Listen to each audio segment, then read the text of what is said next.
Bağışlayan və mehriban Allahın adıyla hər vaxtınız xeyir əziz izləyicilər. Kador verilişi yenidən sizin görüşünüzə gəlib. Maraqlı mövzularla istəyirik sizin diqqətinizi cəlb edək. Əgər belədirsə, verilişlərimizi YouTube səhifəsi üzərindən bəyənin, paylaşın, bizə dəstək olun. Bugün biz səfər ayı haqqında müzakirə aparacağıq və müzakirəyə bağlı verilişimizə ilahiyyatçı Hacı Elbruz Kərimovu dəvət etmiş. Hacı, xoş gəldiniz. Təşəkkür edirəm, xoş gördük. Biz təşəkkür edirik. Təkfir qəbul gəldiniz, belə isti bir havada, belə deyək. Hacı, səfər ayı. El arasında ağır ay deyilən bir aylardan biridir daha doğrusu, Məhərrəm ayından sonra. Niyə səfər ayı ağır ay adlanır? Bismillahirrahmanirrahim.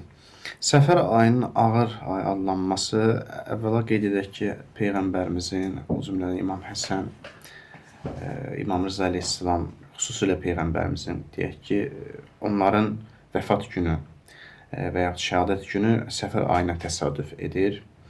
O cümlədən biz Məhərrəm ayı, demək olar bir ayı gəlib əzadarlıq edirik, əza saxlayırıq.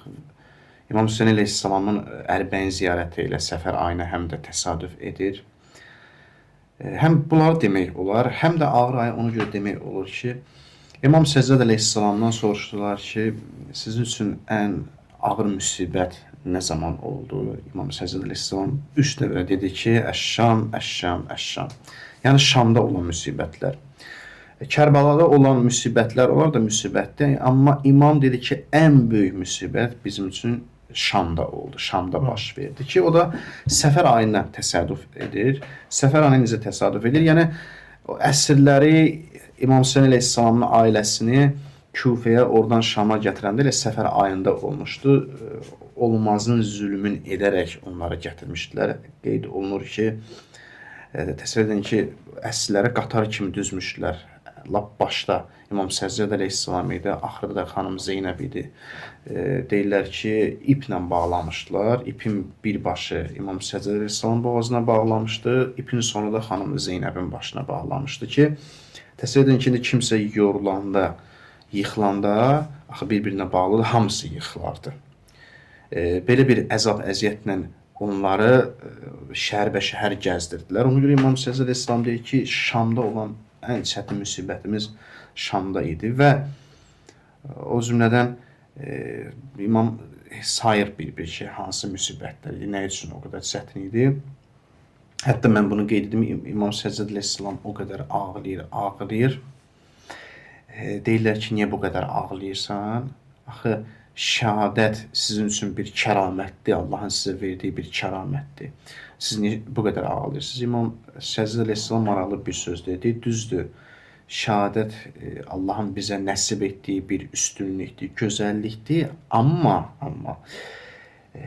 ana bacılarımızın şəhər-bə-şəhərə gəzdirilməsi o bizim üçün üstünlük deyil. Yəni İmam Səccad əleyhissalam demək istəyir ki, mən atamın şəhid olduğuna görə bu qədər ağlamıram. O şəhərlərdə ki, bizi belə gəzdirdilər, şəhər-bə-şəhər gəzdirdilər, o müsibətin özünə ağlayıram. Ən çətin müsibət idi ki, o da Şamda da baş vermişdi. Şamda gətirdilər insanların gözü qarşısında o əsirləri. Deyirlər ki, deməli, qadınlar dəf vurub çalırdılar, əl çalırdılar, oynuyurdular. Ondan sonra qeyd edirlər ki, qılıncın ucu ilə o əsirləri vururdular. Aralarında körpə uşaqlar da var idi, Həzrət Rüqəyyə var idi, Həzrət Səkinə var idi və s.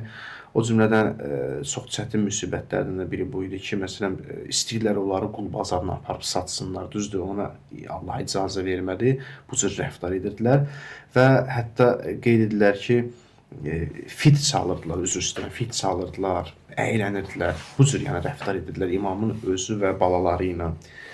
Ona görə səfər ayı ağır ay deyəndə, bundan ağır nə olacaq? Peyğəmbər ailəsinin başına boyun açırdılar. Bundan ağır nə ola bilər, nə baş verə bilər? Deyir, gündüz el yer də saxlayırdılar ki, onları 7 dənə müsibət deyirdi, mən oradan-buradan deyirəm. Deyir ki, gündüzün istiliyindən dözə bilmirdilər o saxlanılan yerdə, əsirlər dözə bilmirdi, o qədər isti olurdu.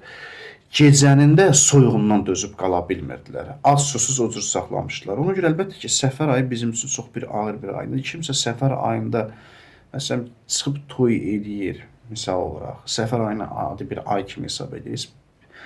Bilirsiniz, Peyğəmbərin adını çəkə-çəkə Peyğəmbər, əziz Peyğəmbərimiz, nə bilim, Peyğəmbər Əfəndimiz deyə bunları deyirlər, amma səfər ayına gələndə bir dənə səfər ayının o ağırlığını saxlamaq bilmirlər. Yəni oradakı o əzab, əziyyəti heç istəmirlər. Yəni bu onu göstərir ki, bunların heç Peyğəmbərlə çox da elə bir bağlılığı yoxdur. Peyğəmbərə bağlı olan onun ailəsi üçün də yəni, müsibətinə şərik olar, səfər ayına ciddi yanaşar, ağır bir ay hesab eləyər və s. Ona görə səfər ayı bəli, ağır bir ay hesab olunur, qəmgin bir ay hesab olunur ki, insan bu ayda Əhl-i Beytin, İmam Səccad əleyhissalamın, İmam Hüseyin ailəsinin, Peyğəmbər ümumiyyətlə ailəsinin hörmətini qoruyub saxlamalıdır, yad etməlidir ki, onların başlarına hansı zülüm gəlmişdi, nə eləmişdilər, necə rəftar etmişdi və Allah da qurban olun, Allah da hər şeyi hikmətlə görür deyə indi Yezdin adına lənət oxunulur, amma İmam Hüseyin əleyhissalamın özü və ailəsi izzətlə, əzəmətlə yad olunur. Bəli. Hacı Səhl ibn Səd. Bəli. Kərbalada əsrlər hansı vəziyyətdə, hansı şəraitdə görmüşdür? Bu barədə biraz danışaq. O çox, o da ağır bir müsibətdir. İndi mən onu oxuyacağam sizin üçün. Səhl ibn Səd, Səidi Peyğəmbərimizin sahabələrindən biri olub və Peyğəmbərin hədisini əzbərləyərdi, Peyğəmbərə xidmət. Yəni yanında olan adamlardan o Peyğəmbərin. O hadisə belədir ki, nəql olunur. Dəhşətli bir hadisədir həqiqətən bu. Əsrlər ki, o əsrlər karvanı Şama daxil olurdu. Şama çatanda daha doğrusu.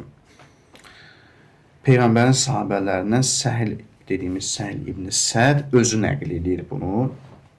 Deyir, mən Beytül-Müqəddəsə gedirdim. O ziyarətə gedəndə birdən yolum elə oldu ki, Şama düşdü.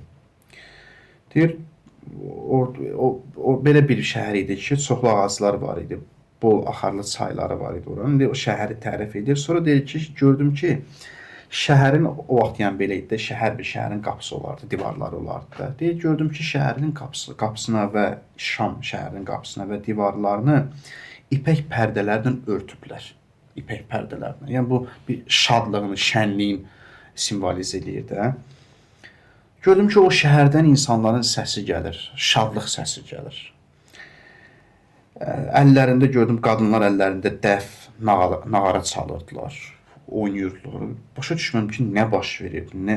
Dedim, mən öz-özümə dedim ki, görəsən mən hansısa bir bayramı buraxmışam, bugün yəni, hansı tarix ki, nə baş verib, nə bayramdır, yoxsa Şamlıların özünə uyğun bir bayram var. Deyir, maraqlı gəldi, çox maraqlı gəldi. Mənə bir neçə Şamlı şəxslərlə gördüm, onlardan soruşdum. Deyir, onlardan soruşdum ki, sizin elə bir bayramınız var ki, bizim xəbərimiz yoxdur, bu nə bayramdır? Onlar deyir, mənə belə cavab verdi ki, dedi, qoca, sən deyəsən qəribsən, yəni sən heç nə xəbərin yoxdur, qəribsən burada. Səhl deyir ki, mən, belə cavab verdi ki, mən Səhl ibn Sədəm Allah Rəsulunu, Peyğəmbəri görmüşəm və onun hədislərini eşitmişəm, əzbərləmişəm. Onlar dedi ki, ey Səhl, sən təəccüblənmirsən ki, göydən qan yağmır.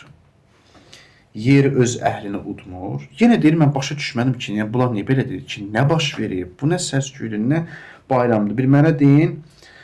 Dedilər ki, ey Səhl, Hüseynin mübarək başını İraqdan hədiyyə kimi gətirirdilər. Səhl deyir, mən heyrətlə baxdım bunlara, dedim ki, Peyğəmbər balasının başını gətirirlər bura. Təəccüblü halda dedim ki, Hüseynin mübarək başını bura gətirirlər. Amma insanlar belə sevinir. Yəni, budur sevinmək. Bayramın səbəb budur. Deyir, soruşdum ki, onu hansı qapıdan gətiriləcəklər? Mən də ora gedim. Qapını deyirlər, Səhl ibn Səd gedir həmin o qapıya. Deyir, gördüm ki, bayraqlar bir-birinin ardınca gəlir. Sonra gördüm ki, nizələr gəlir. Çoxlu nizələr gəlir. Gördüm, nizələrin ucunda da başlar gəlir, kəsilmiş başlar. Bir dənə də başı gördüm. Gördüm, o baş, onun siması mənə tanışdı. Peyğəmbərin simasına oxşuyur. Yaxınlaşdım, gördüm ki, İmam Hüseyin əleyhissalamın başıdır, mübarək başıdır, kəsiblər. Gördüm ki, qızları gətiriblər. Dəvənin üstündə otuzdurublar, qızları şəhər-bə-şəhər gətirirlər. Bir qızı gördüm, Səhl deyir. Deyir, yaxınlaşdım o qıza, ondan soruşmağa. Dedim, qızım, sən kimsən? O dedi ki, mən Hüseynin qızı Səkinəyəm. Dedim, mənim sənin üçün edə biləcəyim bir iş varmı? Mən Səhl ibn Sədəm, sənin baban Peyğəmbəri görmüşəm, ondan münasibətim olub, mən sənə nə qulluq eləyə bilərəm? Həzrət Səkinə görün nə deyir? Deyir, ey Səhl, əgər bacarırsansa, bu başları bizdən uzaqlaşdır ki, o kəsmiş başı bu əsirlərin yanında gətirdilər və hamı baxırdılar, əsirlərə baxırdılar. Xanım Səkinə görün hansı məzlum haldadır ki, deyir ki, bu başları görürsən bizim ətrafımızda gətirirlər. Deyir, onu bizdən uzaqlaşdır. Qoy cəmaat onların tamaşası ilə məşğul olsunlar, bizə baxmasınlar. Yəni, bu ən böyük zülmdə əsirlərə baxırdılar, o cür aparırdılar. Səhl deyir, mən mübarək başı daşıyan şəxsin yanına getdim, bir miqdar ona məbləğ qızıl deməli təklif etdim, razılaşdırdım və o başları bu xanımların yanına uzaqlaşdırdılar. İnsanların, şamlıların başı qarışdı ora, yəni xanımlara baxmadılar. Yəni, bu onu göstərir ki, Səhlin bu hadisəni görməsi onu göstərir ki, bu səfər ayında baş vermişdi. Həqiqətən Şamda çox qəribə, çətin bir müsibət olmuşdu. Əzab-əziyyətli bir müsibət olmuşdu ki, elə bir həddə gəlib çatır ki, Həzrət Səkinə, başqa rivayətdə də var, bəzi xanımlardan, oradakı olan xanımlardan deyir ki, bu kəsilmiş başı, o başı ki, atasının başı idi, əmisinin başı idi. Deyir ki, bu kəsilmiş başı bizdən uzaqlaşdır, cəmaat onlara tamaşa eləsin, bizə yox. Yəni, görün, onların hansı vəziyyətdə gətiriblər ora. Cəmaat onlara baxıb, lağlağa edirdilər, o cür rəftar edirdilər. Və xanım Səkinə çıxılmaz vəziyyətdə qalıb bu sözü deyir. Yəni, bu səfər ayında baş vermiş hadisədir və ən ağır deyir, ağır ay. Bundan ağır ay nə olacaq? Bundan ağır ay nə olacaq? İndi bir adam bunu bilə, səfər ayında toy eləyə, şəriət baxımından səfər ayında toy eləmək olar, yoxsa yox. Şəriəti qoyaq qırağı, lap şəriəti bir söz deməsə də. Yəni, sənin mənim vicdanım götürürmü? Belə bir ağır ayda, belə bir Peyğəmbər balaların başına gəlmiş bu zülmlü bir hadisədə mən gedim şadlanım, şənliyim. İlin bütün ayları yaddan çıxır. Biz təəssüf ki, Məhərrəm ayına gələndə, səfər ayına gələndə toy yadımıza düşür. Amma səfər ayında başqa hadisələr də var. Peyğəmbərin şəhadəti var. Bəli, qeyd etdim onu. Peyğəmbərin şəhadəti. Əvvəldə qeyd etdim, Peyğəmbərin şəhadəti var. İmam Həsənin şəhadəti var, İmam Rıza əleyhissalamın şəhadəti var. Bu şəhadətlər var, qeyd etdim. Onların da elə şəhadətə çatması, vəfat etməsidir. Bu da məsələnin səfər ayının ağır olduğunu göstərir. Çünki neçə nəfərin şəhadəti gəldi. Bir əsrlər, Peyğəmbər, İmam Rıza əleyhissalam, İmam Həsən əleyhissalam, bunlar hamısı elə ağır ay olduğunu göstərir. Hacı, belə bir qərar verdik ki, qısa da olsa bu səfər ayından danışaq. Sizə təşəkkür edirik. Mən təşəkkür edirəm. Maraqlı bir məlumatlar verdiniz bizə. Allah evimizə bərəkət versin. Allah razı olsun. Təşəkkür edirəm.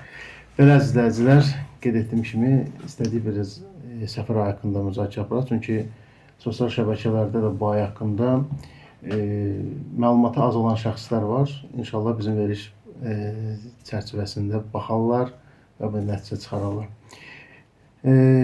Bir verişin sonuna gəldik. Müzakirə bağlı verişimizə ilahiyyatçı Elbruz Kərimovu dəvət etmişdik. Sinəmən Pərvin Rəhimli idim. Növbəti həftə görüşər inşallah. Allah amanında. Sağ olun.